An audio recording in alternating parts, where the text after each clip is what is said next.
Hello everyone, कैसे हो आप लोग बेटा? सबकी पढ़ाई कैसी चल रही है? 10th क्लास वाले बच्चों के लिए ये टाइम थोड़ा सा क्रूशियल है क्योंकि प्री बोर्ड चल रहे हैं, फरवरी में बोर्ड एग्जाम आने वाले हैं। तो आप लोगों को हो सकता है थोड़ी सी स्ट्रेस आ रही हो, माइंड में टेंशन हो रही होगी कि कैसे करेंगे, फर्स्ट टाइम बोर्ड एग्जाम आप लोग देने वाले हो। तो इन्हीं सब टेंशन और स्ट्रेस को थोड़ा सा अपने माइंड से निकाल दो, चिल होकर पढ़ाई करो और आपकी पढ़ाई को सिंपल बनाने के लिए हम एक बार फिर आपके लिए एक नया चैप्टर लेकर आए हैं। अब वो चैप्टर कौन सा है बेटा? सबसे पहले तो देखो, हमने हिस्ट्री का chapter number 1 the rise of nationalism in Europe complete कर लिया, क्लियर। अब सिविक्स का चैप्टर नंबर 1 पावर शेयरिंग आप लोगों के लिए लेकर आए हैं, जिसमें हम क्या क्या कंप्लीट करेंगे। सबसे पहले पूरे चैप्टर का एक्सप्लेनेशन कंप्लीट हो जाएगा। Second thing, PYQs 2025 board exams में जितने भी सेट आए थे, सभी सेट में से पावर शेयरिंग के सारे क्वेश्चंस लिए गए हैं। तो आप लोगों को आइडिया लगेगा कि कैसे क्वेश्चन बोर्ड एग्जाम्स में पूछे जाते हैं। और उसके साथ साथ सैंपल पेपर से भी जो क्वेश्चंस आपके आए हैं वो भी यहाँ पे इंक्लूड किए गए। तो आर यू ऑल रेडी इस चैप्टर को अच्छे से समझने के लिए, अच्छे से पढ़ने के लिए? क्योंकि चैप्टर दिखने में सिंपल लगता है, लेकिन एग्जाम में जब इसके क्वेश्चंस आते हैं ना तो घुमा दिए जाते हैं। तो आप लोगों को लैंग्वेज में थोड़ी सी प्रॉब्लम हो सकती है, तो आपकी इसी प्रॉब्लम को दूर करने के लिए हम सारे क्वेश्चंस की प्रैक्टिस करने वाले हैं आज। तो बस स्टार्ट करते हैं पढ़ाई करना। अपनी नोटबुक, अपनी पेंसिल, अपनी बुक सब कुछ लेके बैठो। सारी चीजें आप लोगों को मार्क करनी है। और एक बात और आपके लिए कि ये जो हम सारी चीजें पढ़ेंगे उसका PDF आपको फ्री में अवेलेबल है। करना क्या है, ई-सरल का ऐप डाउनलोड करना है और उस पे से आपको पूरी PDF फ्री में मिल जाएगी। तो ये आप लोगों के लिए बहुत बेनिफिशियल होने वाला है बेटा। तो let's start our first chapter of civics, power sharing. अब देखिए, पावर शेयरिंग क्या है? ये जो सिविक्स है ना, ये हमने 9th क्लास में पढ़ी, क्लियर। सिविक्स की first part democratic politics part 1, उसमें आपने सब कुछ पढ़ा। हमारी कंट्री के कैसे डेमोक्रेटिक सिस्टम चलता है, उसमें क्या क्या कंपोनेंट्स हैं, कैसे इलेक्शंस होते हैं, मतलब सारी चीजें हमने पढ़ी। अब हम सेकेंड पार्ट में यानी क्लास 10th में डेमोक्रेटिक पॉलिटिक्स पार्ट 2 कवर कर रहे हैं। अब आपने जो बेसिक कॉन्सेप्ट्स थे डेमोक्रेसी के वो सारे हमने पढ़ लिए। अब हम यहाँ पे उन कॉन्सेप्ट्स को कैसे अप्लाई किया जा रहा है वो सारी चीजें पढ़ेंगे। डेमोक्रेसी कितनी सक्सेसफुल है, कहाँ कहाँ पे उसको फेलियर मिलता है, मतलब बहुत सारे कॉन्सेप्ट्स हम क्लास 10th में पढ़ने वाले हैं।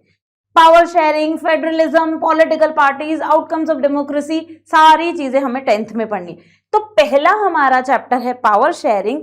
अब इस पावर शेयरिंग को कैसे समझा जाए, क्योंकि लिटरल मीनिंग देखें तो बड़ा ही सिंपल है कि जब पावर शेयर कर दी गई, कैसे पावर शेयर की गई, कौन सी पावर शेयर की गई। अगर हम बोले यहाँ पे तो पावर होती है डिसीजन मेकिंग पावर। डिसीजन लेने की पावर को शेयर किया गया है, बांटा गया है दूसरों को।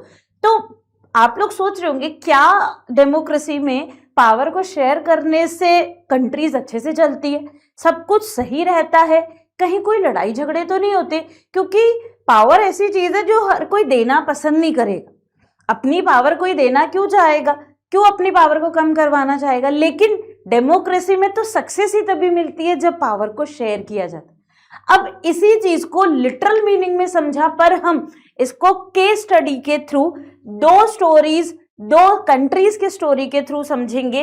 एक तो है आपके लिए बेल्जियम की स्टोरी और एक है श्रीलंका की स्टोरी, क्लियर। अब बेल्जियम की स्टोरी पर आए तो बेल्जियम जो है बहुत ही छोटी सी कंट्री है।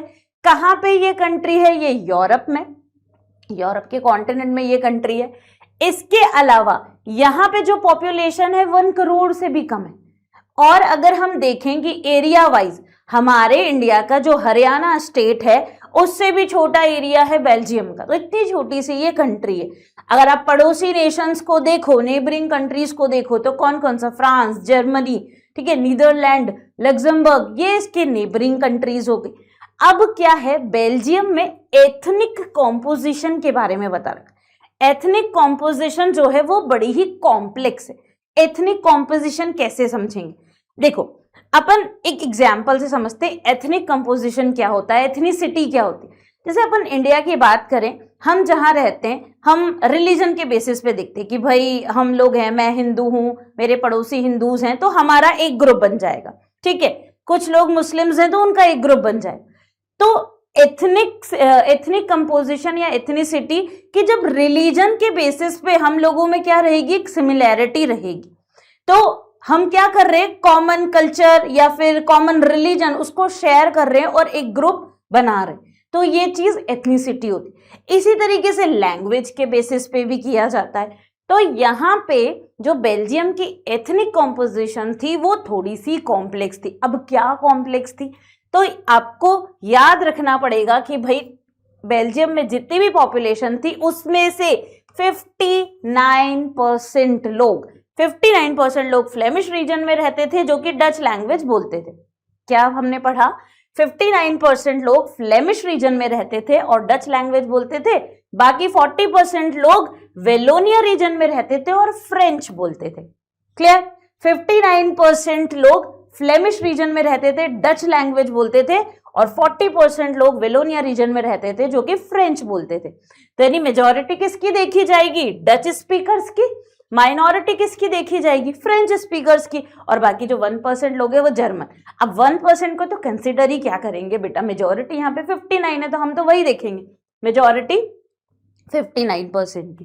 Clear, 1% German. अब क्या होता है इन बेल्जियम कैपिटल, अब ये तो बता दिया बेल्जियम की टोटल कंट्री की क्या हो गई, 59% लोग डच बोल रहे, 40% क्या बोल रहे, फ्रेंच लैंग्वेज बोल रहे, 1% लोग जर्मन लैंग्वेज बोल रहे। अब कैपिटल देखा जाए तो अब बेल्जियम की कैपिटल देखे ब्रसल्स, तो यहाँ पे 80% लोग फ्रेंच लैंग्वेज बोल रहे थे और 20% लोग डच बोल रहे थे। तो अब देखोगे आप कि पूरी कंट्री और जो कैपिटल है दोनों में सिचुएशन अपोजिट हो रही, ठीक है। The minority French speaking community was relatively rich and powerful। कि अगर हम पूरी कंट्री की बात करें तो पूरी कंट्री में माइनॉरिटी कौन सी थी, फ्रेंच स्पीकिंग, और जो कैपिटल है कैपिटल में माइनॉरिटी किसकी है, डच स्पीकिंग, ठीक है, डच स्पीकर्स की।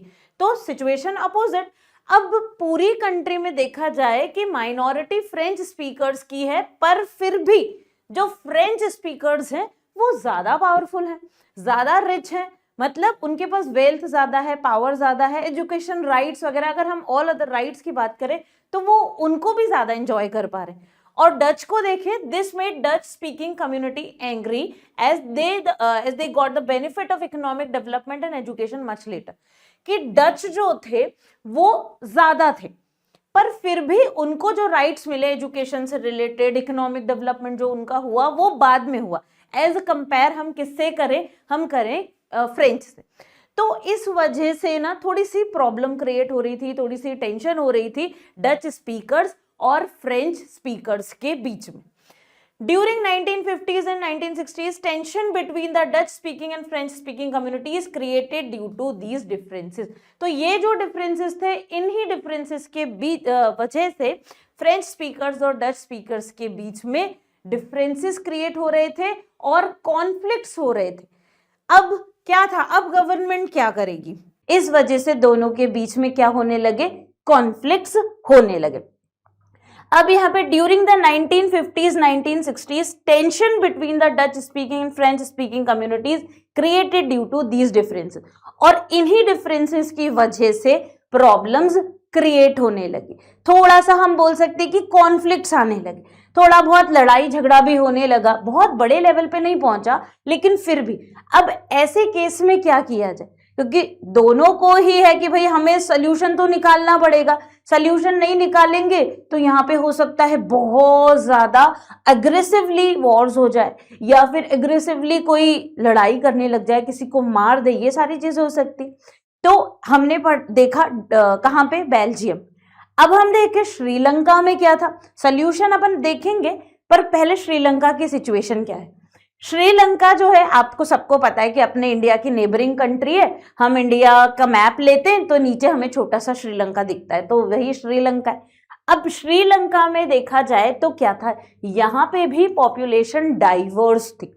तो यहाँ पे जो मेजर सोशल ग्रुप्स था वो सिंहला स्पीकर्स का था, सिंघला स्पीकर्स या सिंघल प्रदेश जो होता है, सिंघल एरिया, तो वहां पे सिंघला लैंग्वेज, इसको सिंहला भी बोल रहे हैं, तो ये लैंग्वेज बोली जाती थी और मेजोरिटी 74% लोग सिंहला लैंग्वेज बोलते थे और बाकी जो थे 18% लोग तमिल स्पीकर्स थे। अब तमिल्स के भी और डिवीजन थे, जैसे तमिल्स को एक पार्ट श्रीलंकन तमिल जो कि नेटिव्स थे वहां के 13%, और इसके अलावा जो 5% तमिल्स थे वो इंडियन तमिल्स थे। इंडियन तमिल्स मतलब जिनके फोर फादर्स आए थे यहाँ पे श्रीलंका में प्लांटेशन वर्क में काम करने और फिर वहीं सेटल हो गए, तो इस तरीके से 5% लोग इंडियन तमिल्स थे, 13% श्रीलंकन तमिल्स थे, पर मेजॉरिटी पॉपुलेशन किसकी थी, सिंहला स्पीकर्स की।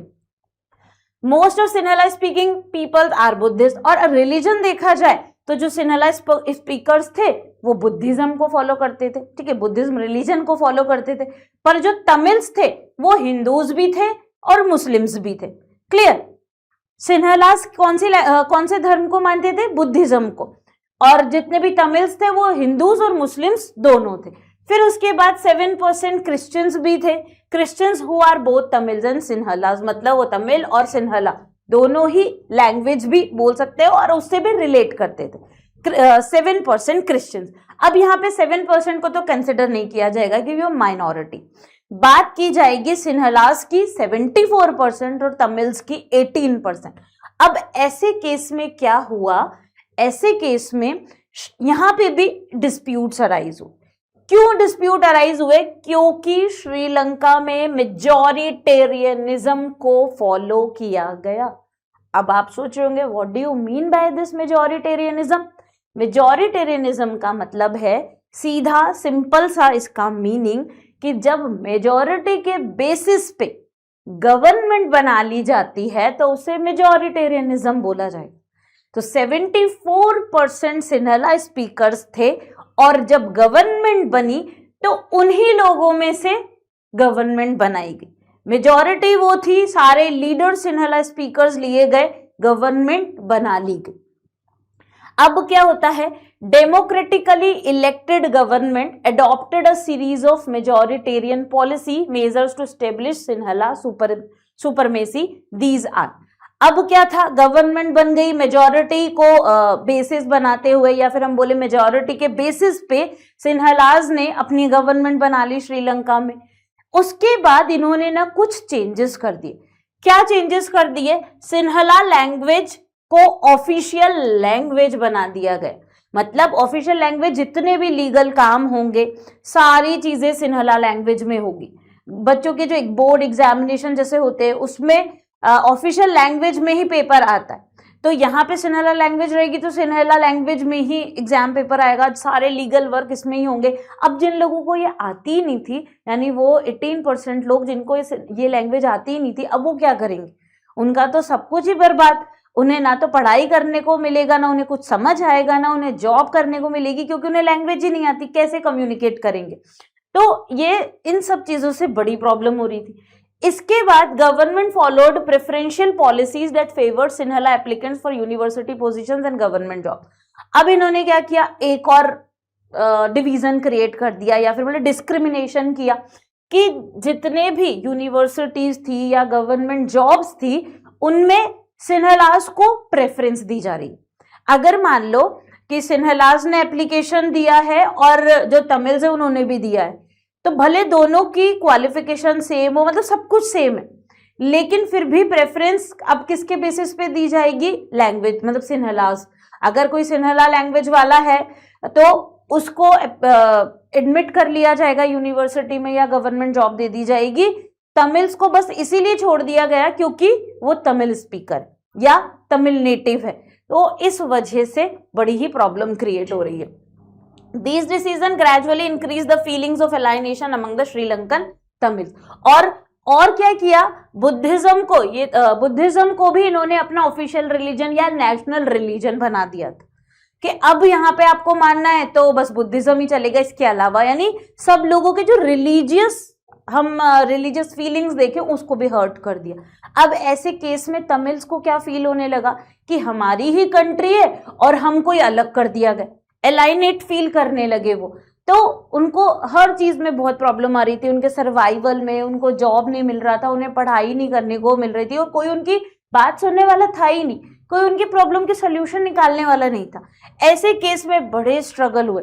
Sri Lankan Tamils launch parties and struggle for the recognition of Tamil, कि इन्होंने पार्टीज बनाई, स्ट्रगल करे, बहुत ज्यादा मतलब हम बोल सकते हैं कि इनकी लाइफ बहुत इफेक्ट हो रही थी इन रूल्स की वजह से, ये जो मेजॉरिटेरियनिज्म कॉन्सेप्ट था उसकी वजह से, पर उनकी बात कोई सुनने वाला नहीं था।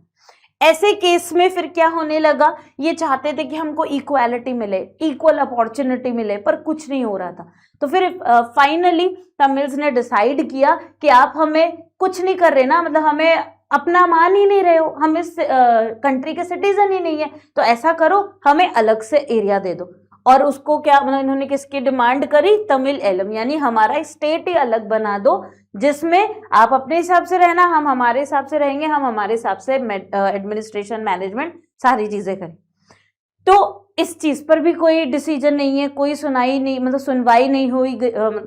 नहीं हुई और बहुत ज्यादा प्रॉब्लम क्रिएट होने लगी। फाइनली जाके यहाँ पे सिविल वॉर हो गया। सिविल वॉर मतलब एक ही कंट्री के लोग आपस में लड़ने लगे, मतलब एक दूसरे की जान के दुश्मन बने हुए हैं, मार रहे हैं एक दूसरे को बुरी तरीके से। तो सिविल वॉर हो गया था कंट्री में। तो श्रीलंका में ये सिचुएशन रही। अब हमने क्या था, बेल्जियम तो पढ़ा ही था, तो बेल्जियम में हमने सोल्यूशन नहीं पढ़ा, लेकिन बेल्जियम की भी प्रॉब्लम समझ आ गई कि बेल्जियम में मेजॉरिटी लैंग्वेज के बेसिस पे थी, मेजॉरिटी माइनॉरिटी। तो वहां पे भी प्रॉब्लम क्या अराइज हो रही थी कि जो माइनॉरिटी थे कहीं ना कहीं उनके मन में ये था कि हमारा कैसे या फिर हम बोलें कि हमारे इंटरेस्ट को कोई सुनेगा नहीं, पर वहां पे तो माइनॉरिटी ऑलरेडी पावरफुल थी। तो मेजॉरिटी का कहना था कि हम मेजॉरिटी के बेसिस पे, पर फिर भी हमारे पास इतनी पावर कम क्यों है, हमारे पास हमारे लोगों को वो उतनी अच्छी अपॉर्चुनिटीज क्यों नहीं मिल रही। तो डिस्प्यूट चल रहे थे। अब ऐसे केस में अकोमोडेशन इन बेल्जियम, यानी बेल्जियम का सल्यूशन निकाला गया। तो क्या सल्यूशन निकाला गया, अगर हम देखें between 1970s and 1993 Belgium constitution amended. अब उसका सल्यूशन निकालने के लिए जो उस टाइम पे गवर्नमेंट थी उन्होंने क्या किया, बेल्जियम का जो कॉन्स्टिट्यूशन था उसको 4 टाइम्स अमेंड कर दिया। 4 टाइम अमेंड करने का मतलब 4 बार चेंजेस हो गए कॉन्स्टिट्यूशन में। मतलब जब तक कि ऐसा कोई सोल्यूशन निकल के ना आए ना, दोनों ही पार्टीज या फिर हम बोले कि दोनों ही एथनिक ग्रुप्स सेटिस्फाइड हो जाएं, तब तक अमेंडमेंट्स होते रहे। तो 4th टाइम अमेंडमेंट किया, तब जाके वो लोग सेटिस्फाइड हुए और खुशी खुशी एक दूसरे के साथ रहने लगे। एलिमेंट्स ऑफ बेल्जियम मॉडल, अब उसमें क्या क्या था। सबसे पहले constitution prescribe that the number of Dutch and French speaking minister shall be equal in the central government. पहला डिसीजन ये लिया गया कि जो कॉन्स्टिट्यूशन अमेंड हुआ ना, चेंजेस हुए कॉन्स्टिट्यूशन में, फर्स्ट ये थिंग थी कि जो भी सेंट्रल गवर्नमेंट होगी, ठीक है, क्योंकि हम बेल्जियम बोल सकते हैं कि ये फेडरल गवर्नमेंट कंट्री है या फिर फेडरल कंट्री है, तो यहाँ पे जो सेंट्रल लेवल पे गवर्नमेंट होगी उसमें जितने भी मिनिस्टर्स होंगे और मिनिस्टर्स इक्वल रहेंगे, मतलब Dutch speaking minister, French speaking ministers equal in numbers. Clear कहाँ पे, सेंट्रल गवर्नमेंट में। पहली चीज तो ये रही।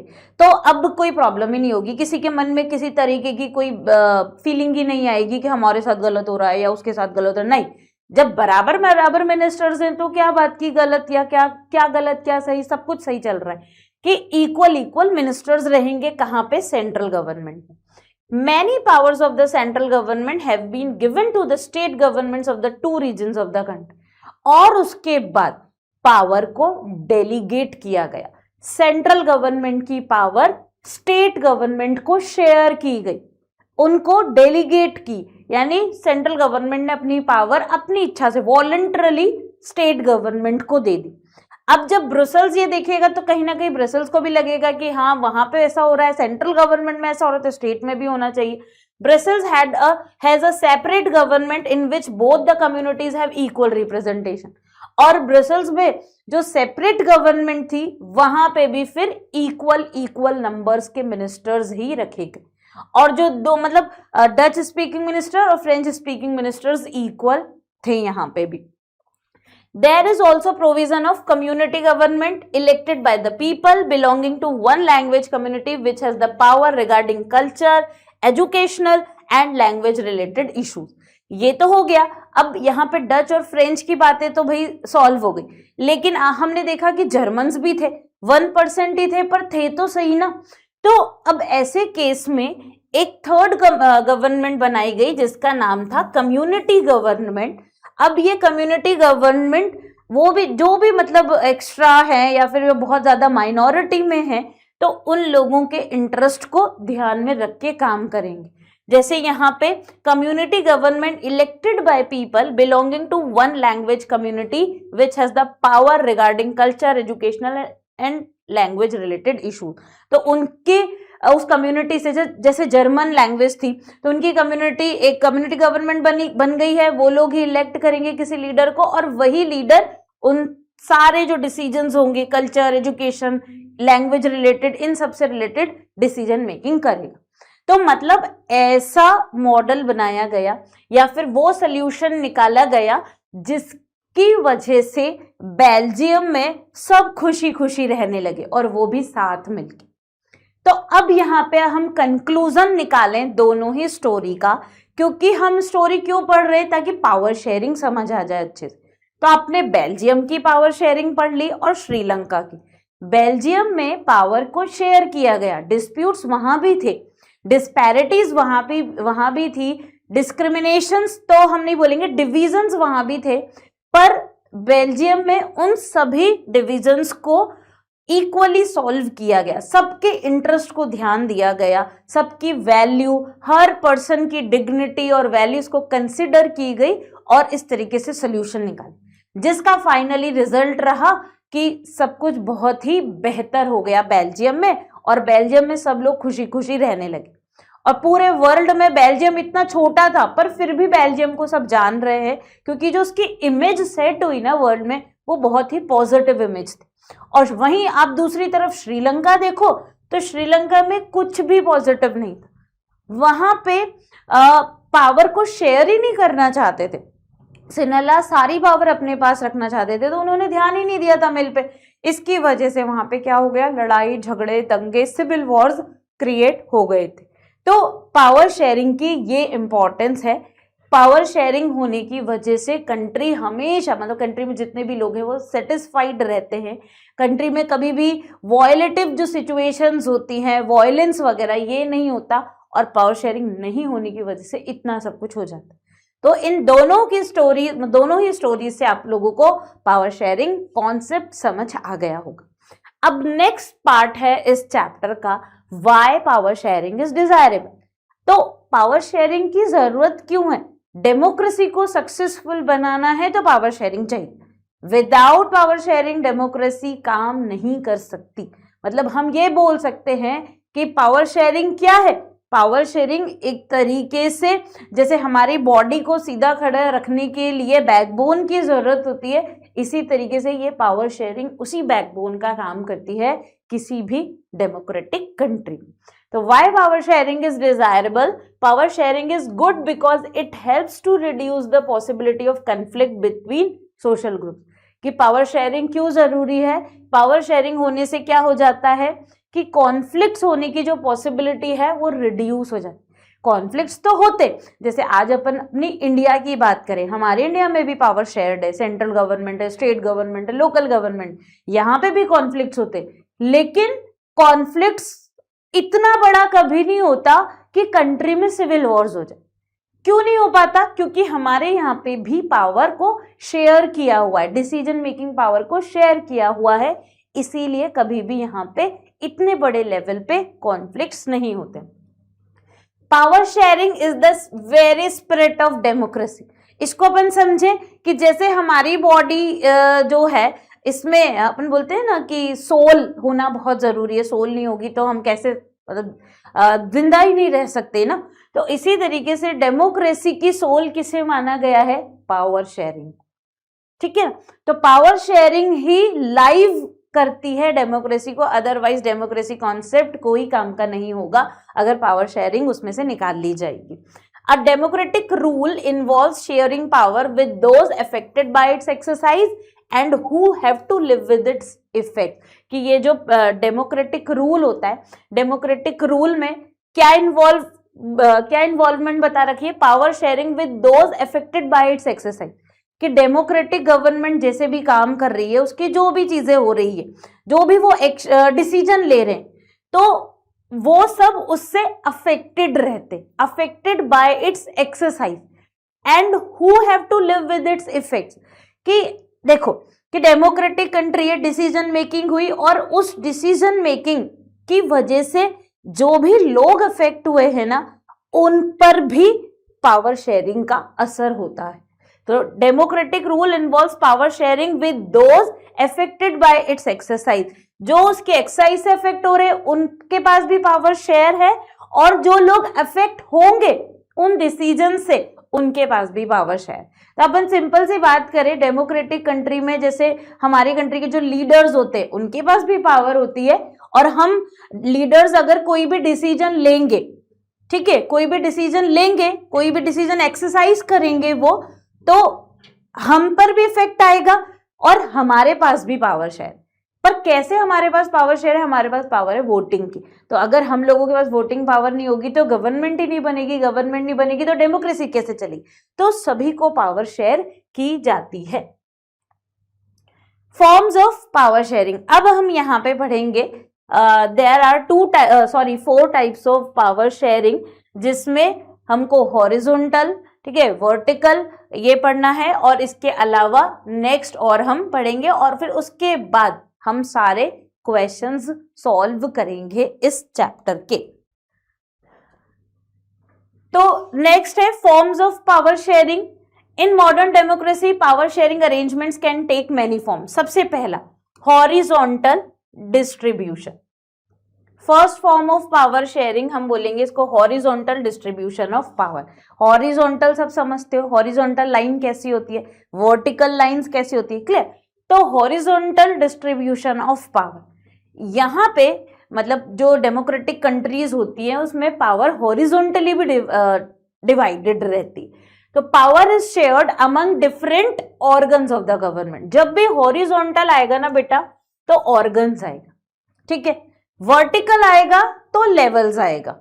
हॉरिजॉन्टल डिस्ट्रीब्यूशन ऑफ पावर आएगा तो पावर डिफरेंट ऑर्गन्स में डिवाइडेड है, और जब वर्टिकल डिस्ट्रीब्यूशन आएगा तो पावर लेवल्स में डिवाइडेड है, क्लियर। तो ऑर्गन्स कौन कौन से हो गए, लेजिस्लेचर, एग्जीक्यूटिव और जुडिशरी। तो जितने भी ऑर्गन्स होते हैं ये सब ऑर्गन्स इंडिपेंडेंटली काम कर रहे हैं, क्लियर। और हम इसमें हाँ एक चीज और ये बोलेंगे कि लेजिस्लेचर है, लेजिस्लेचर को क्रॉस चेक कर सकते हैं एग्जीक्यूटिव्स को क्रॉस चेक कर सकते हैं लेजिस्लेटिव, और जुडिशरी इन दोनों को ही क्रॉस चेक कर सकती, तो इसको क्रॉस एंड चेक भी बोला जाता है, ठीक है ना। तो हॉरिजॉन्टल डिस्ट्रीब्यूशन ऑफ पावर में कि जब किसी भी कंट्री में जो डिसीजन मेकिंग पावर होती है वो डिफरेंट ऑर्गन्स में डिवाइडेड रहती है, उसको हॉरिजॉन्टल डिस्ट्रीब्यूशन ऑफ पावर बोला जाता है। तो यहाँ पे लेजिस्लेचर कौन होते हैं, आप लोगों को सबको पता है, आप लोगों ने 9th में बहुत अच्छे से पढ़ा है लेजिस्लेचर, एग्जीक्यूटिव। तो लेजिस्लेचर यानी जो लोग लॉज को बनाते हैं, एग्जीक्यूटिव्स लॉज को इम्प्लीमेंट करवाते हैं कंट्री में, और जुडिशरी जो कभी डिस्प्यूट्स हो रहा है तो उसको सॉल्व कर रही है, कोर्ट्स को कॉन्स्टिट्यूशन को इंटरप्रिटेशन का काम कर रही है, तो वो जुडिशरी हो। तो एग्जाम्पल यहाँ पे जब हमारी कंट्री है ही सही हॉरिजॉन्टल, तो इंडिया का एग्जाम्पल हम लिख सकते हैं। फिर सेकंड, फर्स्ट हॉरिजॉन्टल हो गया, सेकंड है फेडरल गवर्नमेंट। फेडरल गवर्नमेंट बोलो या वर्टिकल डिस्ट्रीब्यूशन बोलो, आप कुछ भी बोल सकते हो। तो power can be shared among governments at different levels, कि जब यहाँ पे पावर जो होती है, डिसीजन मेकिंग पावर जो होती है वो डिफरेंट लेवल्स में डिवाइडेड रहती है। किसमें बेटा, डिफरेंट लेवल्स में। लेवल्स आपके सेंट्रल गवर्नमेंट, आपके स्टेट गवर्नमेंट और लोकल। तो हम इस पूरा जो ये अरेंजमेंट है, या फिर हम बोल सकते हैं इस फॉर्म का अपन सेकेंड चैप्टर पूरा पढ़ेंगे, फेडरलिज्म, जिसमें फेडरेशन के बारे में, फेडरलिज्म के बारे में सब कुछ बता रखा है। क्लियर? तो कौन यहाँ पे हम इंडिया का एग्जाम्पल ले सकते हैं? बिल्कुल, हम इंडिया का भी एग्जाम्पल ले सकते हैं फेडरल गवर्नमेंट में। क्लियर? तो हॉरिजॉन्टल हो गई जब पावर ऑर्गन्स में डिवाइडेड है, फेडरल जहां पे पावर लेवल्स में डिवाइडेड है। अब नेक्स्ट है power may also be shared among different social group such as the religious and linguistic group. अब यहाँ पे थर्ड है कि पावर जो है, डिसीजन मेकिंग पावर, देखो अपन जैसे बेल्जियम का एग्जाम्पल ले, तो बेल्जियम में क्या किया था, डच के पास भी पावर आ गई थी, फ्रेंच स्पीकर्स के पास भी पावर आ गई थी, वो तो भाई नंबर्स में भी ज्यादा थे। पर अब कुछ ऐसे लोग बच जाते हैं जो अगर हम कॉम्पोजिशन देखें उनका तो वो बहुत कम रहता है। तो ऐसे केस में नेक्स्ट जो मतलब अदर आप गवर्नमेंट बनाई जाती है लैंग्वेज के बेसिस पे, ठीक है, या फिर हम बोल सकते हैं रिलीजन के बेसिस पे, कि ऐसे लोगों को भी पावर शेयर की गई है। पावर में ऑल्सो भी shared among different social groups, अलग अलग जो भी सोशल ग्रुप्स है उनको पावर शेयर की गई है कि अगर उनके इंटरेस्ट को कोई इफेक्ट आता है तो वो बोल सकते हैं और अपने अकॉर्डिंग सोल्यूशन निकलवा सकते हैं, इसीलिए पावर शेयर की गई है। तो एग्जाम्पल जैसे बेल्जियम में कम्युनिटी गवर्नमेंट बनाई थी, ठीक है, एग्जाम्पल मेंशन भी है। नेक्स्ट और फोर्थ वाला जो इसका पार्ट है, power sharing arrangement can also be seen in the way political parties, pressure groups and movements control और influence these in power, those in power, sorry. अब देखो इसमें क्या होता है, अब हम हमारी कंट्री का एग्जाम्पल लें, जैसे पावर पॉलिटिकल पार्टीज के पास भी होती है ऑब्वियसली, पॉलिटिकल पार्टीज की कितनी सारी पावर होती है इनके पास। माना कि हमने वोट करे, मतलब हमने वोट किया, वोट दिया, जो भी लीडर्स चूज हुए हैं वो क्या बनेंगी, गवर्नमेंट बनेंगी। अब जो रूलिंग पार्टी थी वो तो गवर्नमेंट बन गई, पर बाकी अदर पॉलिटिकल पार्टी के पास क्या पावर है। तो आप लोगों ने जैसे नो कॉन्फिडेंस मोशन के बारे में सुना होगा ऑब्वियसली सुना होगा, क्लास 9th में सुना होगा। जो नो कॉन्फिडेंस मोशन होता है, इसमें सिंपली जो अपोजिशन पार्टीज होती हैं, अपोजिशन पार्टीज भी क्वेश्चन पुट अप कर सकती है रूलिंग पार्टी पे कि आप क्या काम कर रहे हो, कैसे काम कर रहे हो, तो इन सब पे क्वेश्चंस पूछे जा सकते। तो मतलब पॉलिटिकल पार्टीज के पास भी पावर है। वो रूलिंग पार्टी, अगर इन लोगों के पास कोई पावर नहीं होती ना, तो रूलिंग पार्टी अपनी मन मर्जी से कुछ भी करती रहती, लेकिन ऐसा नहीं होता क्योंकि उनको कंट्रोल करने वाले कौन बैठे, अदर पॉलिटिकल पार्टी के मेंबर बैठे। तो जब भी आपने देखा होगा कि जो सेशंस होते हैं, जैसे संसद जो मीटिंग्स वगैरह होती है, तो उनमें जितने भी एमपीज होते हैं, चाहे रूलिंग पार्टी के, अपोजिशन पार्टी के, सब लोग वहां पे बैठते हैं, डिस्कशन करते हैं और रूलिंग पार्टी पे एक तरीके से कंट्रोल बना के रखते हैं। तो पॉलिटिकल पार्टीज के पास भी पावर है, ठीक है। प्रेशर ग्रुप्स हो गए, प्रेशर ग्रुप्स कौन होते हैं, जो हमेशा, जैसे हम बोल सकते हैं कि हम लोग हैं, हमने किसी भी पॉलिटिकल पार्टी को वोट दिया, उन्हें जिताया, तो हम उन पे क्या कर सकते हैं, प्रेशर डालेंगे। मान लो कोई लॉ पास होता है और वो लग रहा है कि लोगों को सही नहीं है, तो वो उससे रिलेटेड प्रेशर बनाएंगे कि चेंज करो, ये लोगों के लिए बेटर नहीं है। तो प्रेशर ग्रुप्स हो गए। मूवमेंट्स होती है, मूवमेंट्स के बारे में जैसे आपने पढ़ा है, मूवमेंट्स में क्या हो गया कि हम बात करें, आपने 9th क्लास में एक चैप्टर पढ़ा था जिसमें मंडल कमीशन के बारे में आया था। मंडल कमीशन में जो लॉ पास हुआ था रिजर्वेशन वाला, उस पे आम जनता भड़क गई थी, वो रिवॉल्यूशंस करने लगी, मूवमेंट चलाने लगी कि ये सही नहीं है। फाइनली गवर्नमेंट को चेंज करना ही पड़ा। तो मतलब मूवमेंट्स और लोगों में, यानी कॉमन पीपल में भी इतनी पावर है कि वो गवर्नमेंट के लॉज बदलवा सकती है। तो मतलब पावर कहाँ कहाँ पे शेयर है।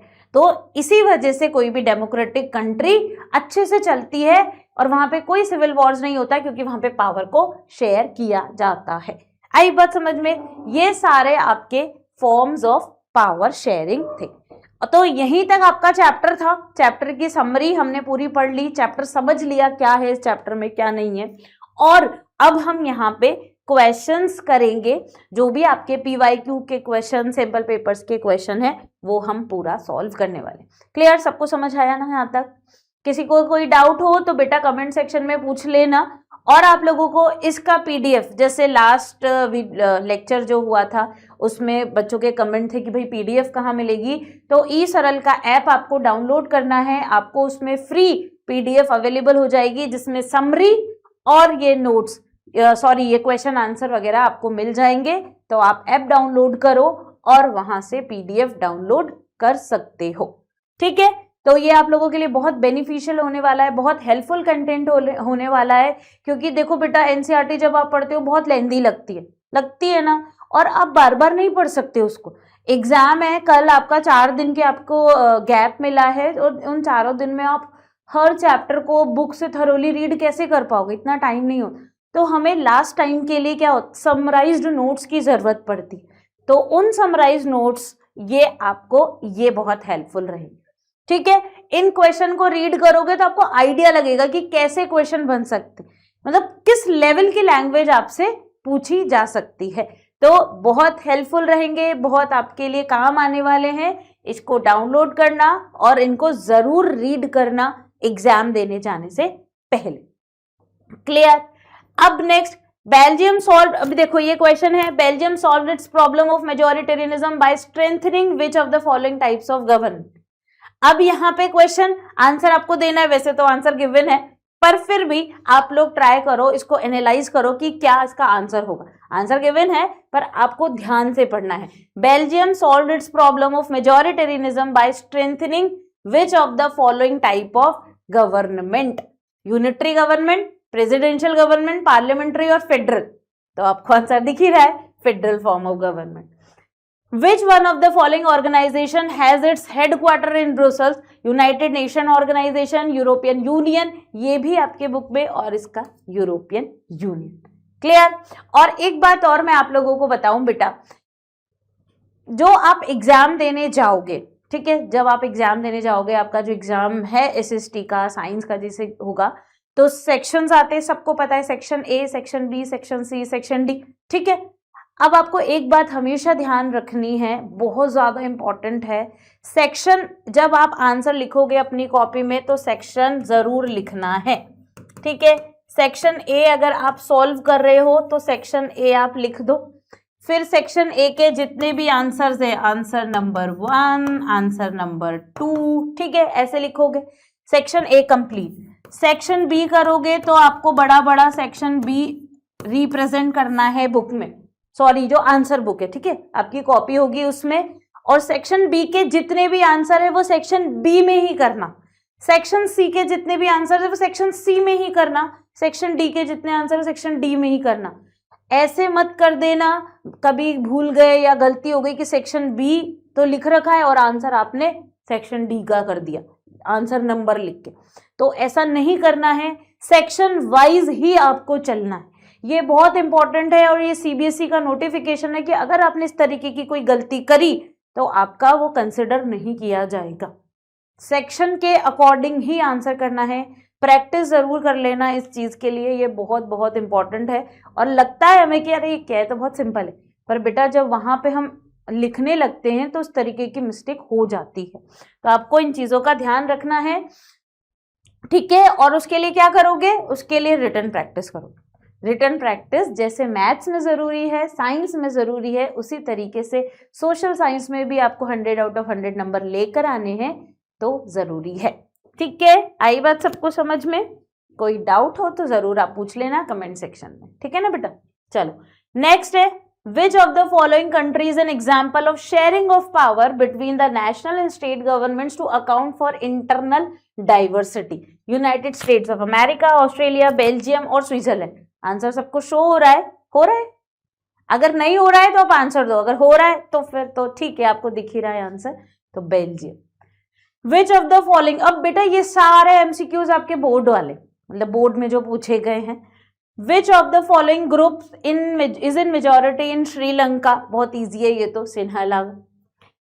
टू स्टेटमेंट आर गिवन, इस तरीके के क्वेश्चन आते हैं। असर्शन एंड रीजन, इसमें थोड़ा सा प्रॉब्लम आती है बच्चों को असर्शन रीजन करने में, तो आपको असर्शन रीजन में सबसे पहले तो क्या करना है, दोनों ही स्टेटमेंट पढ़नी है अच्छे से। जैसे आपने ए वाला पढ़ा, असर्शन पढ़ा, French speaking community was rich in comparison to the Dutch speaking community in Belgium. Clear, ये आपने पढ़ लिया भाई। क्या था? French speaking community was rich in comparison to the Dutch speaking community in Belgium. ठीक है। Reason, Dutch speaking community got the benefit of economic development and education much later. अब यहाँ पे कि फ्रेंच स्पीकिंग कम्युनिटी जो थी वो rich थी किसके कंपैरिजन में? Dutch speaking. लेकिन डच स्पीकिंग कम्युनिटी को वो सारे बेनिफिट मिले हुए थे, इकोनॉमिक डेवलपमेंट और एजुकेशन मच लेटर। तो अब यहाँ पे आपको दोनों ही स्टेटमेंट हमने पढ़ी है, ठीक है ना। तो अब आंसर ढूंढेंगे तो क्या रहता है, जैसे ट्रिक ऐसे बोलती है कि आप यहाँ पे बिकॉज लगा के पूरा फिर सेंटेंस एक बार बनाओ, सब सही लगता है तो आंसर आपका फर्स्ट वाला हो जाएगा कि ए और आर दोनों करेक्ट है और R is the correct explanation of A. तो फर्स्ट ये हुआ question. Next, choose the correct option to fill in the blanks. The Belgian leaders took a different path than Sri Lanka. They recognise the existence of regional differences and cultural diversities. Power sharing is the very spirit of democracy. देखो question बिल्कुल ditto उसी language में, यही line हमने book में भी पढ़ी थी। अब इस लाइन को आपको इलेबोरेट करना पड़ेगा, समझाना पड़ेगा।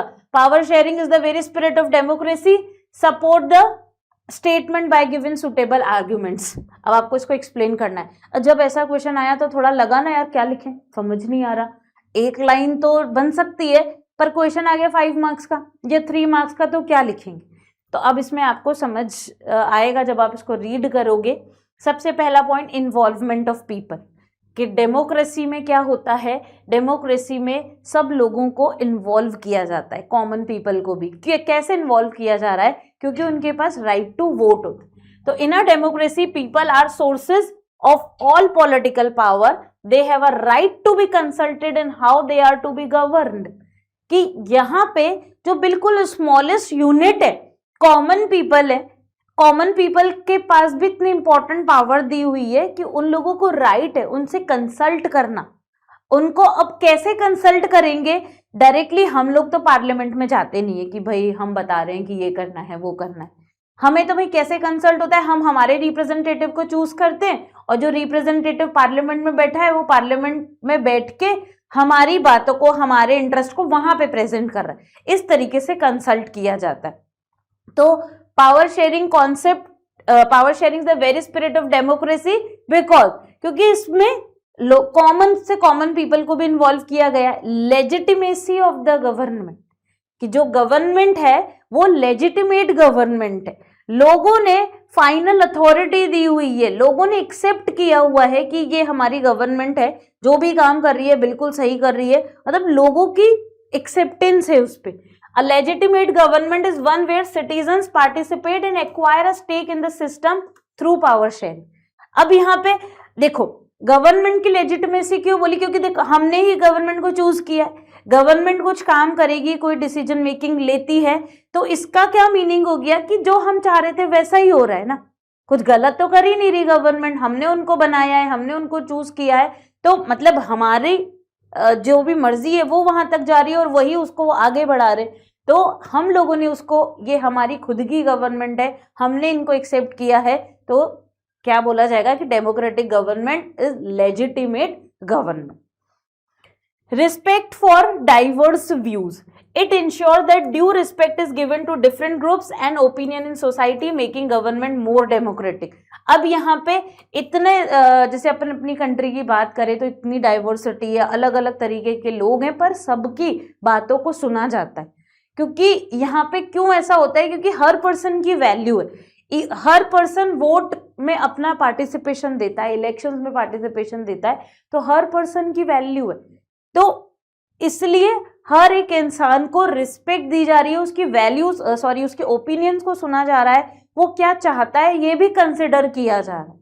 क्योंकि लोग ही नहीं रहेंगे तो गवर्नमेंट कैसे बनेगी, कोई पॉलिटिकल पार्टी पावर में कैसे आएगी? तो लोगों की यहाँ बहुत इंपॉर्टेंस है, इसलिए बोल रखा है power sharing is the very spirit of democracy.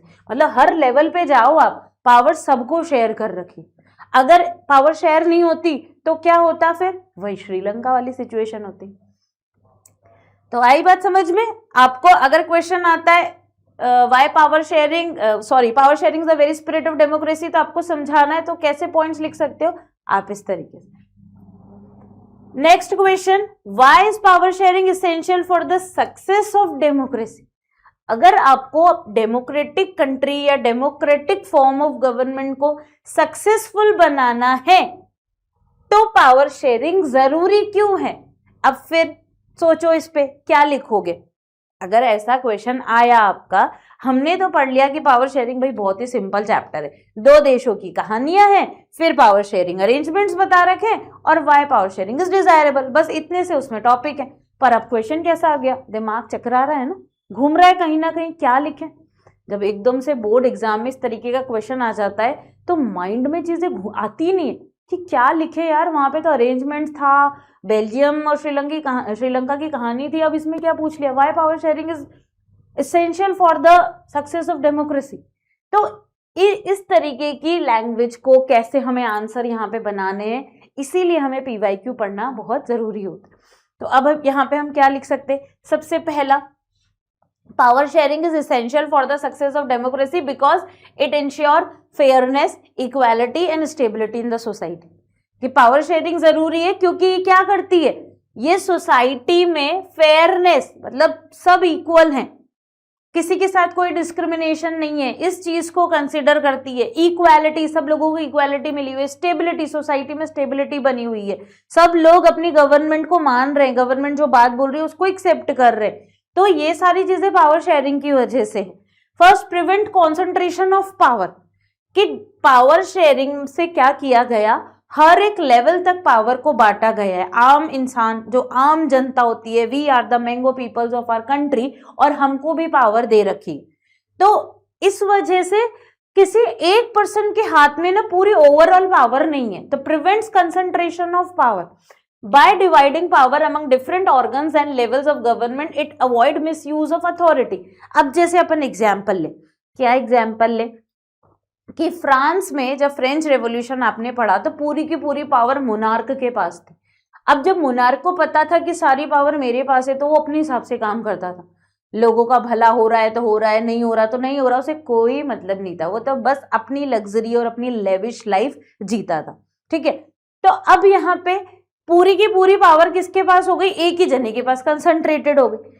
तो और उसकी वजह से वो मिसयूज कर रहा है अपनी पावर को, गलत तरीके से यूज कर रहा है, अपने फायदे के लिए यूज कर रहा है। तो जब पावर शेयरिंग के थ्रू पावर जो होती है वो कंसंट्रेट नहीं होती बल्कि वो डिस्ट्रीब्यूट हो जाती है, इस वजह से फिर कोई भी पर्सन अपनी अथॉरिटी को मिसयूज नहीं कर सकता। ठीक है, इसीलिए जरूरी है।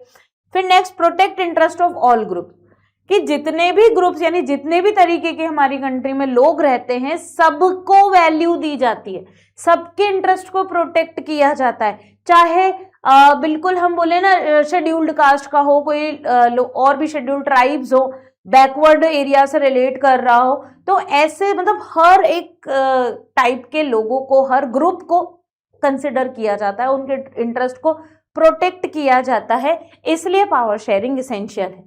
मेंटेन यूनिटी एंड हार्मनी, और जब पावर शेयर होती रहती है तो सब लोग सेटिस्फाइड रहते, यूनिटी, सब आपस में मिलजुल के रहते, यूनिटी रहती है हमारी कंट्री में, तो इस वजह से पावर शेयरिंग क्या है, जरूरी है। तो when all groups share power, trust grows, conflicts reduce, की जब पावर सबको शेयर कर रखी है तो एक दूसरे पे म्यूचुअल ट्रस्ट बढ़ता है, कॉन्फ्लिक्ट्स जो होते हैं वो कम होते हैं और डेमोक्रेसी स्ट्रॉन्गर बनती है। तो डेमोक्रेसी को अच्छे से चलाने के लिए पावर शेयर करना बहुत ज्यादा जरूरी है। आई बात समझ में यहां तक? अब समझ आ रहा है कि कैसी लैंग्वेज आ सकती है और कैसे आपको आंसर लिखना। Next, political power can not be divided, political power can not be divided, analyse suitable arguments against the statement. अब फिर क्वेश्चन थोड़ा सा डिफिकल्ट सा लग रहा है ना, कि पॉलिटिकल पावर को हम डिवाइड ही नहीं कर सकते, इस स्टेटमेंट को आप एनालाइज करो, अब समझो, सोचो क्या लिख सकते हो और फिर आंसर बनाना है आपको। तो यहाँ पे statement political power can not be divided is incorrect, obviously incorrect है, क्योंकि हम तो डेमोक्रेसी में पावर डिवाइड कर रहे हैं, डिवाइड नहीं, तो ऐसा थोड़ी कि हम डिवाइड नहीं कर रहे, हम पावर को कॉन्सेंट्रेट थोड़ी कर रहे हैं, हम तो पावर को क्या कर रहे हैं, डिवाइड कर रहे हैं, इसलिए ये स्टेटमेंट ही गलत है। Because in a democracy power sharing is essential. तो ये स्टेटमेंट चल ही नहीं सकती। अगर इस स्टेटमेंट को आप फॉलो करोगे तो आपकी कंट्री में डेमोक्रेसी नहीं चलेगी। डेमोक्रेसी अच्छे से चलानी है तो पावर शेयरिंग करनी पड़ेगी। आई बात यहां तक सबको समझ में? अब भाई इसको, क्योंकि अपने बोर्ड एग्जाम्स हैं, हमको एक लाइन लिख के तो नंबर मिलेंगे नहीं।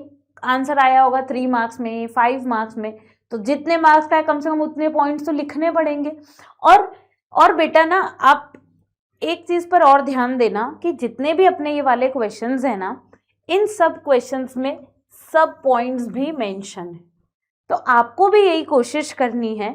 मैं ये नहीं बोल रही कि 100% ऐसा ही होना चाहिए, पर प्रैक्टिस करते करते चीजें आने लग जाती कि जब आप कोई भी आंसर लिखो अपने बोर्ड एग्जाम में 3 मार्क्स का और 5 मार्क्स का, तो ट्राई करो कि हर पॉइंट में तो लिखना ही है। ये तो बिल्कुल श्योर है कि आपको पॉइंट में आंसर लिखना है। पैराग्राफ में बिल्कुल भी आंसर मत लिखना, ये मेरी रिक्वेस्ट है आपसे। प्लीज आपको पैराग्राफ में आंसर नहीं लिखने। अगर आप लोगों की आदत है पैराग्राफ में आंसर लिखने की तो उस आदत को छोड़ दो, क्योंकि पैराग्राफ में आंसर लिखोगे, भले कितना ही सही लिख दोगे, 5 नंबर का क्वेश्चन है, मैम 3 नंबर या टीचर जो भी है 3 नंबर से ज्यादा नहीं देगा। क्योंकि पैराग्राफ देख के तो बहुत ज्यादा दिमाग खराब होता है टीचर्स का। क्योंकि मतलब ठीक है, उसे पढ़ना पड़ेगा, समझना पड़ेगा, आपने सही मतलब कंक्लूडिव बात जो है वो लिखी भी है या नहीं लिखी। तो पैराग्राफ में तो आंसर लिखना ही नहीं। अगर किसी के भी माइंड में ये मिथ चल रहा हो ना कि नहीं पैराग्राफ में ही लिखते हैं, बचपन से तो यही सिखाया जाता है कि एसएसटी मतलब बड़े बड़े आंसर पेज भरते जाओ, तो ऐसा कुछ नहीं है। आपको पॉइंट्स में आंसर लिखने हैं और कोशिश ये करनी है कि हर पॉइंट को आप हेडिंग दे सको। ठीक है, हेडिंग आपको ब्लैक पेन से। अब देखो यहाँ पे सारी हेडिंग ऐसे येलो से हो रही है ना, तो बिल्कुल करेक्टली हमें एकदम से हम देखते हैं और हमें हेडिंग दिख जाती है। अगर मान लो यही व्हाइट में होती तो थोड़ा सा आपको ध्यान से देखना पड़ता। तो हमें ना हमारे टीचर के लिए बहुत ही फिजिबिलिटी करनी है भैया, कि जब वो हमारी आंसर शीट देखे तो उन्हें ज्यादा मेहनत नहीं करनी पड़े, उन्हें बहुत सब कुछ इजीली दिखता चला जाए। तो ऐसे टीचर भी चेक करते टाइम खुश होगा कि वाओ कितना अच्छा बच्चा है, कितना इंप्रेसिव आंसर लिखा हुआ है। तो ये आपको कोशिश करनी है कि आप सब हेडिंग दो। ठीक है, तो इन सब चीजों के आप कैसे सीखोगे? ऐसा नहीं होता अभी आपने सिर्फ बातें सुनी और आप एग्जाम में गए और डायरेक्ट आपने इम्प्लीमेंट कर दी। नहीं, आपको प्रैक्टिस करनी पड़ती है, तब जाके फिर आप ट्रेंड हो पाते हो लिखने में। ठीक है ना, तो आपको रिटन प्रैक्टिस करनी। अब हम इस क्वेश्चन पे आए कि power, political power can not be divided, ये तो स्टेटमेंट ही गलत थी। आर्ग्यूमेंट अगेंस्ट द स्टेटमेंट, कि ये जो स्टेटमेंट है ये गलत है। अब हमें आर्ग्यूमेंट्स मेंशन करनी। प्रिवेंट्स कंसंट्रेशन ऑफ पावर, कि अगर हम पावर को शेयर ही नहीं करेंगे तो एक ही पर्सन पावर को कॉन्सेंट्रेट करके बैठा रहेगा इकट्ठा, और फिर वो अपने हिसाब से काम कर देगा और कोई कुछ बोल भी नहीं सकता क्योंकि दूसरे के पास पावर ही नहीं है। तो इस चीज को तो खत्म करना है ना हमें। पावर कंसंट्रेशन करेंगे तो डेमोक्रेसी रहेगी नहीं, फिर तो मोनार्की डिक्टेटरशिप बन जाएगी। Second, promote check and balance. तो हमने जो हॉरिजॉन्टल पावर शेयरिंग, वो मैंने उस टाइम क्रॉस एंड चेक बोल दिया था, नहीं बेटा क्रॉस एंड चेक नहीं था, वो check and balance. Promote check and balance, जब पावर डिवाइडेड रहती है तो एक दूसरे को चेक किया जा सकता है। ऐसा तो नहीं है कहीं लेजिस्लेचर जो है या फिर जो लोग लॉज बना रहे हैं वो लोग कुछ गलत कर रहे हैं या गलती कर रहे हैं, हमारे कॉन्स्टिट्यूशन के बियॉन्ड जाके काम कर रहे हैं, तो एग्जीक्यूटिव उनको चेक कर सकता है और उसमें सुधार कर सकता है। तो power shared horizontally among legislature, executive and judiciary maintain balance and accountability, और वो बैलेंस मेंटेन करके रहते हैं, मतलब रखते हैं। ensures participation and stability, sharing power among different levels of government, social groups and political parties, promotes inclusion and prevents conflicts, कि जो भी पावर शेयरिंग होती है तो उस पावर शेयरिंग होने की वजह से कोई कॉन्फ्लिक्ट्स नहीं होते, ये हमने पढ़ा। और लोग बहुत हैप्पीली हर चीज में पार्टिसिपेट कर रहे हैं, स्टेबल रहेंगे लोग, स्टेबल रहेगी गवर्नमेंट, क्योंकि सबको आपने पावर शेयर कर रखी। ठीक है, तो ये अपना हुआ। अब नेक्स्ट क्वेश्चन में government measures gradually increase the feeling of alienation among the Sri Lankan Tamil, explain the statement. ये तो सिंपल, इसको तो आप लिख सकते हो कि जो श्रीलंकन तमिल्स थे उनके मन में एक अलग होने की भावना क्यों आई, क्यों फीलिंग उनमें अराइज हुई कि हम तो भाई इस कंट्री के हैं ही नहीं, हमें तो इक्वालिटी नहीं मिल रही। तो वो क्यों नहीं आई, मतलब क्यों आया ये सब, क्योंकि वो 3 चीजें हुई थी। अब वो 3 चीजें क्या थी, जैसे अपन पढ़ते हैं यहाँ पे, हमने पढ़ा था कि सिन्हला लैंग्वेज ऑफिशियल लैंग्वेज बना दी, बुद्धिज्म रिलीजन उन्होंने नेशनल रिलीजन डिक्लेयर कर दिया, यूनिवर्सिटीज में जॉब्स में भी प्रेफरेंशियल पॉलिसीज चल रही हैं, सिर्फ सिन्हलाज को ही एडमिशन मिल रहा है, तो इसी वजह से उनको ऐसी फीलिंग आई। Sri Lankan government took several steps, उन्होंने कुछ स्टेप्स लिए जिसकी वजह से तमिल पीपल ऐसा फील करने लगे कि हम इस कंट्री के सिटीजन्स नहीं। 1956 में सिन्हला को क्या ऑफिशियल लैंग्वेज डिक्लेयर किया गया। Government gave more jobs and educational opportunities to Sinhala speaking people. भाई यूनिवर्सिटीज में एप्लीकेशन हो गया या फिर जॉब्स होती हैं वो भी सिन्हला स्पीकर्स को मिल रही हैं। कॉन्स्टिट्यूशन ने बुद्धिज्म को नेशनल रिलीजन बना रखा है, while Tamil culture and religion were not given equal importance. अब जो लोग तमिल्स हैं उनका तमिल रिलीजन उनका जो कल्चर है उस पर कोई ध्यान नहीं दे रहा, अगर उस पर इफेक्ट आ रहा है तो आने दो, कोई फर्क नहीं है। तो इन सब चीज़ों की वजह से जो तमिल थे वो एलाइनेट फील कर रहे थे अपनी कंट्री में। अब next question, explain the effectiveness of vertical distribution of power sharing in the context of India. Effectiveness of vertical distribution of power. Question सुना, समझा, तो सबसे पहले आप क्वेश्चन को पढ़ो। जब एग्जाम में, मतलब एग्जाम इस तरीके के क्वेश्चंस आएंगे एकदम से तो आंसर बैठेगा ही नहीं, किसी का भी नहीं बैठता। मतलब आपने क्वेश्चन पढ़ा तो जो बिल्कुल सिंपल होते हैं, जैसे ये वाला था, इसका तो हमारे माइंड में आ जाएगा 3 पॉइंट, पर अब ये थोड़ा क्वेश्चन की लैंग्वेज को क्या कर दिया, घुमा दिया, मतलब थोड़ा सा मॉडिफाई कर दिया, थोड़ा सा डिफिकल्ट बना दी। तो ऐसे में हमको क्या करना है, पहले एनालाइज करना है क्या ये पूछना चाह रहे हैं, कहाँ से इसका आंसर बन सकता है, तो आपको थोड़ा सा सोचना तो पड़ेगा। तो explain the effectiveness of vertical distribution of power sharing in the context of India. तो ये जो वर्टिकल डिवीजन है पावर शेयरिंग का, ये वाला जो फॉर्म है पावर शेयरिंग का, वो कितना ज्यादा इफेक्टिव है in India. Vertical distribution of power mean, तो सबसे पहले आप वर्टिकल डिस्ट्रीब्यूशन समझा रहे हो कि क्या है भाई। तो वर्टिकल डिस्ट्रीब्यूशन का मतलब है कि जब पावर को डिफरेंट लेवल्स में डिवाइड करते हैं, सेंट्रल गवर्नमेंट, स्टेट गवर्नमेंट और लोकल बॉडीज में, लोकल बॉडीज जैसे पंचायत वगैरह, या फेडरलिज्म में भी पढ़ोगे, तो जब पावर ऐसे डिवाइड रहती है तो वो क्या कहलाती है, vertical division. This system is effective because, क्यों है भाई इफेक्टिव, आओ चलो भाई देखते हैं क्यों इफेक्टिव है। It allows government at each level to make decision for their own area, ensuring efficient administration। कि ये जो सिस्टम है ये एक इफेक्टिव सिस्टम है हमारी कंट्री में। क्यों? क्योंकि इस सिस्टम में क्या रहता है, जितनी भी लेवल हैं गवर्नमेंट के, सबके अपने अपने सब्जेक्ट्स है, सबका ओन जुरिस्डिक्शन है, सबका जो काम है वो अलग है, एरिया ऑफ वर्क अलग है, और वो अपने हिसाब से काम करते हैं फॉर देयर ओन एरिया। देखो यहाँ पे कि वो अपने अपने एरियाज में अपने अकॉर्डिंग डिसीजन मेकिंग कर सकते हैं, तो वो जो डिसीजन लेंगे, क्योंकि सबके पास अपने एरियाज हैं, सब्जेक्ट्स हैं और सबको अथॉरिटी दे रखी है, तो ऐसे में वो जो डिसीजन मेकिंग होगी वो ज्यादा एफिशिएंट होगी। तो इस वजह से क्या होता है कि ये फॉर्म जो है पावर शेयरिंग का, वो एफिशिएंट एडमिनिस्ट्रेशन करता है, मतलब एक अच्छा administration. It gives people more participation in decision making and helps address local needs better। और इस फॉर्म ऑफ पावर शेयरिंग में सभी लोगों के, it gives more participation in decision making, ज्यादा से ज्यादा लोग इसमें पार्टिसिपेट कर रहे हैं। और क्या हो रहा है, लोकल लीड्स, मतलब हर लेवल पे गवर्नमेंट है तो सब लोगों के बारे में सुना जा रहा है, सब लोगों की जरूरतों को ध्यान दिया जा रहा है। आप लोकल लेवल में चल जाओ, एक गाँव में चल जाओ, तो वहां पे अगर मान लो 200 लोग रह रहे हैं, इतना छोटा सा भी गांव होगा तो भी वहां पे एक अलग ही लेवल है गवर्नमेंट का, पंचायत वगैरह, तो सबके इंटरेस्ट को सुना जाएगा। अगर मान लो इतने सारे लेवल नहीं होते और सेंट्रल गवर्नमेंट अकेली होती, तो वो उस छोटे से गांव तक जा पाती क्या, वहां के लोगों को क्या दिक्कत है वो सुन पाती क्या, नहीं पॉसिबल है क्या, नहीं।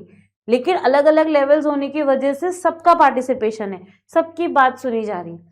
तो इसीलिए vertical power sharing in India make democracy stronger, balanced and more responsive to the people.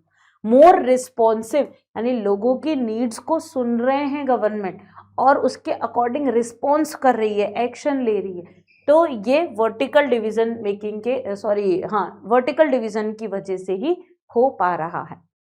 आई बात समझ में? यहां तक इतने अपने क्वेश्चंस हुए। अब अपन देखें कि नेक्स्ट क्वेश्चन क्या है। तो next question, sharing of power between the union government and the state government is basic to the structure of Indian constitution, analyse the statement with suitable arguments. आपको यहाँ पे इसी तरीके के क्वेश्चन सुटेबल आर्ग्यूमेंट देके समझाओ। भाई बता दिया क्या है, अपन एक बार और पढ़ते हैं क्वेश्चन। शेयरिंग ऑफ पावर, बहुत ध्यान से क्वेश्चन पढ़ना है। तो मैं आपको सिखा रही हूँ कि कैसे आपको पेपर रीड करना है। आप एक बार में पूरा पेपर मत रीड करो कि आपके पास पेपर आया, आप एग्जाम देने बैठे हो, आपके पास पेपर आ गया, आप सोचो एक ही बार में पूरा पेपर रीड कर लेते सारे क्वेश्चन। नहीं, ऐसे मत करो। आप सेक्शन ए अटेम्प्ट कर रहे हो तो सेक्शन ए के क्वेश्चंस पढ़ो, सेक्शन बी अटेम्प्ट कर रहे हो, हाँ इंस्ट्रक्शन पहले पढ़ लो कि कहाँ पे आपको चॉइस मिल रही है, तो इस चीजों का ध्यान रखना, ठीक है। फिर सेक्शन बी करोगे तो सेक्शन बी का एक एक क्वेश्चन, और क्वेश्चन को सबसे पहले ध्यान से पढ़ो, जल्दबाजी नहीं करनी है। नहीं तो क्या होता है, जल्दबाजी के चक्कर में आप क्वेश्चन रीड कर रहे हो और बस हाँ 2 वर्ड रीड करे, अच्छा ये पूछा चलो लिखने लगे, लिखने नहीं, क्वेश्चन पूरा पढ़ो, अच्छे से पढ़ो, ध्यान से पढ़ो। इसमें भले आप 1 मिनट लो, 2 मिनट लो, ठीक है, तो आप उसी हिसाब से अपना टाइम मैनेज करके रखो। क्वेश्चन पढ़ो, दोबारा अपन जैसे पढ़ते हैं, sharing of power between the union government and the state government is basic to the structure of Indian constitution. कि जो पावर शेयर होती है यूनियन गवर्नमेंट में, स्टेट गवर्नमेंट में, ये हमारे कंट्री का जो स्ट्रक्चर है, जो सिस्टम है, उसमें एक बेसिक चीज है। तो अब आप इसको समझाओगे, कैसे समझाओगे? तो यहाँ पे in India power is shared between union government state government, ये तो हमें पता है कि भाई पावर डिवाइड हो रही है। अब क्यों जरूरी है ये हम लिखेंगे, constitution clearly divides power between, कि हमारी कंट्री के कॉन्स्टिट्यूशन ने ये बता रखा है कि पावर को दोनों लेवल पे डिवाइड करना है। उसके लिए कॉन्स्टिट्यूशन ने अलग अलग सब्जेक्ट्स भी बना दिए, जैसे यूनियन लिस्ट, जो भी यूनियन गवर्नमेंट के काम है वो यूनियन लिस्ट में लिखे होंगे, स्टेट गवर्नमेंट के काम स्टेट लिस्ट में लिखे होंगे, कॉन्करेंट लिस्ट के काम है वो दोनों कर सकते। तो subject like defence, foreign affairs are handled by union government, while police हो गया, हेल्थ हो गया, ये कौन देखता है? स्टेट गवर्नमेंट देखती है। This system helps both government to work independently. इसकी वजह से क्या हो रहा है कि जब कॉन्स्टिट्यूशन ने अलग अलग सब्जेक्ट्स बना दिया, अलग अलग लिस्ट बना दी, इस वजह से दोनों ही गवर्नमेंट अपने हिसाब से काम कर पा रहे हैं, एफिशिएंटली काम कर रहे हैं, इंडिपेंडेंटली काम कर रहे हैं, कोई किसी के कामों में इंटरफेयर नहीं कर रहा, ठीक है, क्योंकि कॉन्स्टिट्यूशन ने ही इन सब्जेक्ट्स को, इन लिस्ट को प्रिपेयर किया और क्लियर लिख दिया कि हर लेवल ऑफ गवर्नमेंट का अपना ओन जुरिस्डिक्शन होगा और उनको उसी के हिसाब से काम करना है। It also allows people to take part in decision making at different levels, nation, state and local, which make democracy stronger.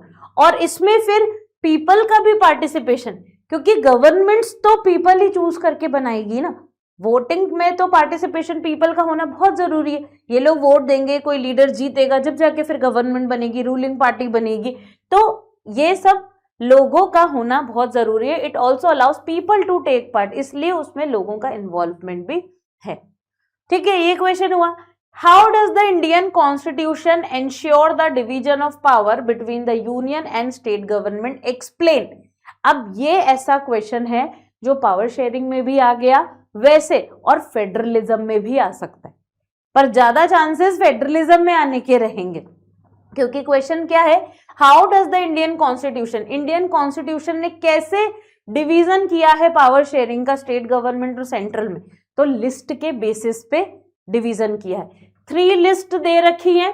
Union list में वो सारे सब्जेक्ट जो कि सेंट्रल गवर्नमेंट के होते हैं, सेंट्रल गवर्नमेंट ही इनसे रिलेटेड लॉज बना सकती है। स्टेट लिस्ट में जितने भी सब्जेक्ट्स मेंशन होते हैं उस पे स्टेट गवर्नमेंट ही लॉ बनाती है, और कॉन्करेंट लिस्ट में जितने भी सब्जेक्ट होते हैं उस पे दोनों ही गवर्नमेंट काम कर सकते, ठीक है। एक तो लिस्ट बना रखी है ऐसे, और clarity of power, this clear division helps, अब बिल्कुल क्लियर कर दिया कि हाँ ये पावर सेंट्रल गवर्नमेंट की, ये स्टेट गवर्नमेंट की, ये लोकल गवर्नमेंट, तो सब कुछ क्लियर है। तो अब इसकी वजह से किसी में कोई भी कंफ्यूजन नहीं होगा, किसी को बिल्कुल भी इस तरीके से कोई कंफ्यूजन क्रिएट नहीं होगा कि भाई इस पे मेरी पावर चलेगी, किसकी पावर चलेगी, तो सब अपने हिसाब से इंडिपेंडेंटली और एफिशिएंटली काम कर सकते हैं। Federal structure, it maintain a federal balance and ensure that power is not concentrated at one level. और क्योंकि हमारी कंट्री में फेडरल स्ट्रक्चर है, इस वजह से पावर कहीं भी कंसंट्रेटेड नहीं रहती, सबके पास पावर डिवाइडेड रहती है। तो ऐसे कॉन्स्टिट्यूशन ने हमारी कंट्री में क्या कर रखा है, दोनों ही लेवल को, मतलब जितने भी लेवल्स है सबको इंश्योर कर रखा है कि आपके क्या काम है, कैसे करने हैं सारी चीजें। ठीक है, अब next question, how is the distribution of power among different social groups beneficial for democracy? Distribution of power among different social groups, अब यहाँ पे लेवल्स की बात नहीं आ रही यहाँ पे, तो भाई डिफरेंट सोशल ग्रुप्स को पावर दे रखी है, तो ये डेमोक्रेसी के लिए बेनिफिशियल कैसे है आपको एक्सप्लेन करना है। तो distribution of power among different social groups help democracy by making it more inclusive and fair, कि जब इसमें हमने अदर सोशल ग्रुप्स को भी पावर दे रखी है तो सबका इंक्लूजन रहता है डिसीजन मेकिंग प्रोसेस में, किसी को भी अलाइनेट फील नहीं होता है। It ensure that minorities and weaker section get a share, कि जो भी हमारी कंट्री के बहुत कम नंबर्स में हैं या जो वीकर सेक्शन है जिनको सुना जाना नहीं पॉसिबल है, तो ऐसे लोगों को भी विश्वास है कि भाई हमें भी नेग्लेक्ट नहीं किया जाएगा, कि भले हमें, मतलब हमारे लिए भी कोई ना कोई है जो डिसीजन मेकिंग करेगा, हमें भी कोई ना कोई रिप्रेजेंट कर रहा है पार्लियामेंट में। तो माइनॉरिटीज या हम बोल सकते हैं मार्जिनलाइज्ड ग्रुप्स होते हैं, वीकर सेक्शंस होते हैं, इनको भी सुना जाता है, इसलिए ये कभी भी नेग्लेक्टेड फील नहीं करते। It help in reducing social conflict, और आपस में किसी एक दूसरे की कोई लड़ाई ना हो, कोई झगड़ा ना हो, उस कॉन्फ्लिक्ट को रिड्यूस करता है power sharing. And promote harmony among different religious and linguistic groups, कि जो भी अदर ग्रुप्स हैं हमारी कंट्री के, उन सब में यूनिटी बनी रहे, सब में एक अच्छा रिलेशनशिप बना रहता है, किसकी वजह से, पावर शेयरिंग को डिस्ट्रीब्यूट करने से। Thus sharing power among social groups make democracy stronger. अगर पावर शेयरिंग इन सबको नहीं होती तो क्या होता है, वो डेमोक्रेसी अच्छे से चल पाती क्या, नहीं चल पाती, कंट्री में लड़ाई झगड़े थोड़े से ज्यादा बढ़ जाते। तो ऐसे केस में जब हमने सोशल ग्रुप्स को भी पावर शेयर करी, तो उन लोगों, मतलब उस ग्रुप से रिलेटेड जितने भी लोग थे सब सेटिस्फाइड हैं, सबको पता है कि हाँ भाई हमारे लिए कोई खड़ा है जो हमारे लिए डिसीजन लेगा, हमारी प्रॉब्लम सुनेगा और सोल्यूशन निकालेगा। क्लियर, आई बात समझ में? तो इस तरीके के क्वेश्चंस आपके पावर शेयरिंग से बनते हैं। अब क्वेश्चन देखकर आपको लग रहा है कि पावर शेयरिंग सिंपल सा चैप्टर, पावर शेयरिंग वैसे सिंपल है, पर जब क्वेश्चन का लेवल आता है तो वो थोड़ा सा कॉम्प्लिकेटेड हो जाता है कि हम आंसर क्या लिखेंगे। ठीक है, तो इसीलिए हमको PYQs करना जरूरी होता है। The law enacted in 1956 and other constitutional provision led to major conflict between two communities in Sri Lanka support the statement. अब वो जो लॉ बना था वहां पे, उसमें क्या हुआ ये हमने अभी पढ़ा भी, तो सिन्हला ऑफिशियल लैंग्वेज बना दी गई 1956 में। प्रेफरेंशियल पॉलिसीज चल रही थी सिन्हलाज के लिए, यूनिवर्सिटीज में एप्लीकेशन हो, यूनिवर्सिटीज में मतलब एडमिशन मिल रहा है तो सिन्हलाज को प्रायोरिटी मिल रही है, प्रेफरेंस मिल रही है। गवर्नमेंट जॉब्स में भी भाई जो भी सिन्हलाज हैं उन्हीं को ही प्रायोरिटी मिल रही है। बुद्धिज्म रिलीजन को ही प्रोटेक्शन दी गई, बाकी अदर रिलीजन का मतलब कोई इंपॉर्टेंस ही नहीं है, कोई रोल ही नहीं है। तो इन सब की वजह से श्रीलंका में प्रॉब्लम्स क्रिएट हो रही थी। Protection of Buddhism, denial of political and cultural rights, Tamil leaders जो डिमांड करते थे कि भाई हमें भी थोड़ा रिकॉग्नाइज करो, हमारी भी बात सुनो, हमारी समस्याओं का भी मतलब उनका सोल्यूशन निकालो, तो अब ऐसा कुछ हो ही नहीं रहा था। डिनाई कर दिया कि आपको कोई राइट नहीं मिलेंगे, आप लोग तो बस ठीक है बहुत कम नंबर्स में हो, एक जगह पे बैठे रहो, जैसे भी जिंदगी चल रही है चलाते रहो। तो डिनायल कर दिया उनके सारे राइट्स को, कोई वैल्यू ही नहीं दी गई है। राइज ऑफ, और इस वजह से क्या हुआ, कॉन्फ्लिक्ट्स अराइज हुए, बहुत ज्यादा कॉन्फ्लिक्ट्स, थोड़े बहुत हो रहे थे तो सोल्यूशन ही नहीं निकल रहे थे।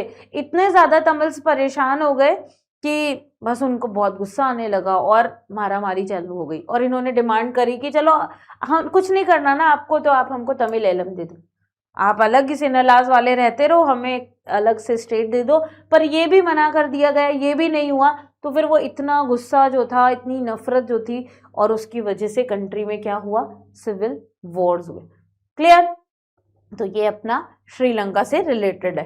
ठीक ठीक है ना, आपको समझ आ रहा है ना कैसे आंसर प्रेजेंट करना है। ये प्रेजेंटेशन है बेटा, प्रेजेंटेशन आप जितनी अच्छी करेंगे ना तो उतना अच्छे अपने मार्क्स मिलेंगे। एक और काम आप कर सकते हो प्रेजेंटेशन में, जैसे यहाँ पे तो पॉइंट्स थोड़े से बड़े हैं, आप चाहो तो फ्लो चार्ट्स बना सकते हो।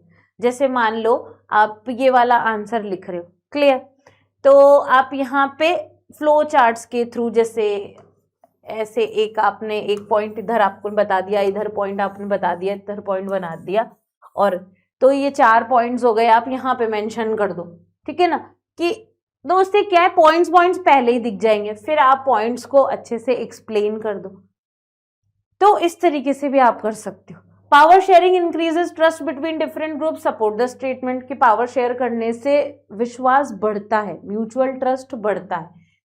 Power sharing is important feature of democracy because it helps to build trust, कि पावर शेयरिंग से क्या होता है कि भाई एक दूसरे पे ट्रस्ट बढ़ता है, कॉपरेशन, एक दूसरे को कॉपरेट करने लगते हैं, क्योंकि सब एक दूसरे से खुश है, सेटिस्फाइड हैं, तो कॉपरेट करेंगे।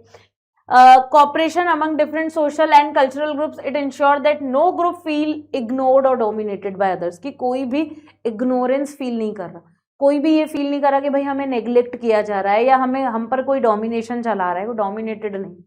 तो ये सारी चीज। अब यहाँ पे representation of all groups, representation of all groups में कि पावर शेयर करने की वजह से हर एक सेगमेंट को, हर एक सेक्शन को, जो भी सोसाइटी का वीकर से वीकर सेक्शन भी होगा ना, उसको भी रिप्रेजेंट किया जाता है।